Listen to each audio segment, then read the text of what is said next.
हमारे यहां अगर इस दुनिया में, भारत में हिंदू धर्म का अगर जनाजा निकलते हुए देखना है तो किसी हिंदू की शादी में चले जाओ। शास्त्र कहता है सूर्यास्त के बाद वेद के मंत्र पढ़े नहीं जा सकते। तुम राक्षसों की तरह अर्धरात्रि में विवाह कर रहे हो।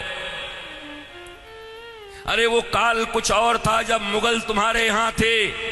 रात के अंधेरे में बहू बेटियों को उठाकर ले जाते थे, दिन के उजाले में ले जाते थे, तो रात में छुप छुप करके अंधेरे में विवाह कर दिया करते थे। अब कौन मुगल और कौन अंग्रेज तुम्हारे पीछे पड़ा है? क्यों नहीं तुम सूर्यास्त के पहले विवाह करते हो, अभिजित मुहूर्त में करते हो? वेद तो वही कहता है। तो तुम्हें तो ये भी ज्ञान नहीं है। हिंदू धर्म का डंका लेके घूमते चल रहे हो, डंका पीट रहे हो हिंदू धर्म का। तुम्हारे विवाह में देवताओं का कितना अपमान होता है। अरे विवाह में 2 प्रकार के कार्ड बनाओ। विवाह एक संस्कार है, विवाह एक यज्ञ है। अरे भैया, खाने पीने खिलाने वाले के लिए एक दिन रिसेप्शन जो करते हो कर दिया करना, पर विवाह में बड़े लिमिटेड लोगों को बुलाया करो। अपने परिवार, वो भी जो सनातन संस्कृति को मानते हैं, पवित्र रहते हैं। विवाह संस्कार में देवता आते हैं तुम्हारे द्वारा किए गए यज्ञ के भाग को लेने के लिए। अरे नाक पोंछते हुए, कान खुजाते हुए, पता नहीं क्या क्या करते हुए अगर तुम किसी को भोजन दो तो तुम्हारा बच्चा भोजन नहीं करता।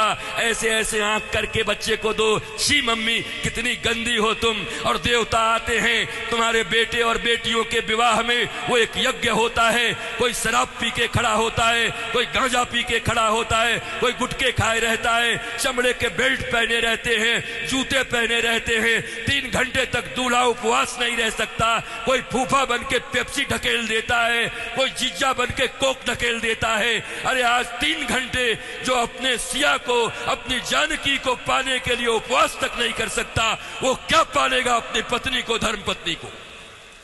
ये कोई विवाह है? ये कोई सनातन संस्कृति है? और इसी को तुम विवाह कहते हो। विवाह यज्ञ है, यज्ञ है। इसलिए हमारे यहां तलाक और डिवोर्स का कोई सिस्टम नहीं है। उनके यहां विवाह एक एग्रीमेंट है, आज हुआ है कल तोड़ देंगे। पर सनातन संस्कृति धर्म पत्नी और पति स्वामी, इस प्रकार की एक संरचना है। विष्णु और लक्ष्मी बताया जाता उनको। तुम कौन से विवाह कर रहे हो? अंग्रेजों के पिट्ठुओं, अंग्रेजों के गुलाम बड़े बन गए हो। भारत के पैसे खा करके उन पैसों से भारत को ये दिखा रहे हो अंग्रेजों और पाश्चात्य संस्कृति की तरह विवाह करके साधारण भारतीयों के मन में लोभ उत्पन्न कर रहे हो। और ये समाज के अग्रणी लोग बने हुए हैं, ये समाज के श्रेष्ठ लोग बने हुए हैं, ये समाज को दिशा दिखा रहे हैं, ये समाज को भोंडा प्रदर्शन कर रहे हैं, अपने धन का लोगों को दिखा रहे हैं। एक गरीब बेचारा विवाह करने में भी लज्जा करता है, इतना आडंबर बना दिया। विवाह एक यज्ञ है, बड़ा पवित्र यज्ञ है, सुंदर यज्ञ है, वेदियां बनती हैं। हमारे यहां दूल्हे दुल्हन, उनके वस्त्र कैसे होते थे?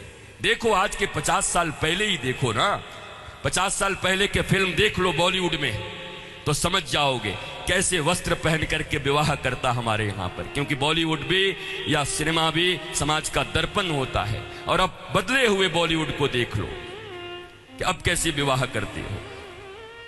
हमारे विवाह में हमारे वस्त्र, हमारे परिधान, फिर लेन देन इतना तो बनता है। 5 साड़ी तो बनती है, 21 साड़ी लगेगी ननद की। अरे कौन से ग्रंथ में लिखा है? कोई माई का लाल भारतवर्ष में किसी शास्त्र में मुझे दिखाए? कहां लिखा है ये लेन देन? तुम्हारी बुढ़िया पुराण में होगा। लोभियों के बनाए गए कानून, लोभियों के बनाए गए नियम, अरे जरा सोचो, एक बच्ची, एक बेटी अपना नाम, अपना गोत्र छोड़कर आती, अपना टाइटल छोड़कर के आती, अपने घर परिवार, माता पिता भाई बहन सखी सहेली छोड़कर आती और तुम्हारे वंश को बढ़ाने के लिए तुम्हारे घर में आती है। उसको भी टीवी, फ्रिज और कार के लिए मिट्टी, तेल और पेट्रोल से जला देते हो। तुम्हें शर्म नहीं आती? भारतवर्ष में जन्म लेकर बैठे हो। तुम्हारी बाजुओं और भुजाओं में अगर शक्ति है तो अपने पैसे से कार खरीद लो, अपने पैसे से फ्रिज खरीद लो, क्योंकि छोटी छोटी बच्चियों के पिता तो बचपन से उसके लिए खिलौना खरीदते रहते हैं। जब छोटी रहती है 5 रुपए का, थोड़ी बड़ी हो जाती है थोड़ा और बड़ा, थोड़ी बड़ी हो गई साइकिल खरीद लिया, थोड़ी बड़ी हो गई स्कूटी खरीद दिया, और बड़ी हो गई अच्छे घर के हैं कार खरीद दिया 5 लाख का, और एक दिन फिर जा करके 5 करोड़ में एक गुड्डा खरीद के ला के दे दिया। तो खरीदे हुए सामान की जो इज्जत होती है वही दूल्हे की भी इज्जत होती है। दूल्हा बिकता है, बोलो खरीदोगे?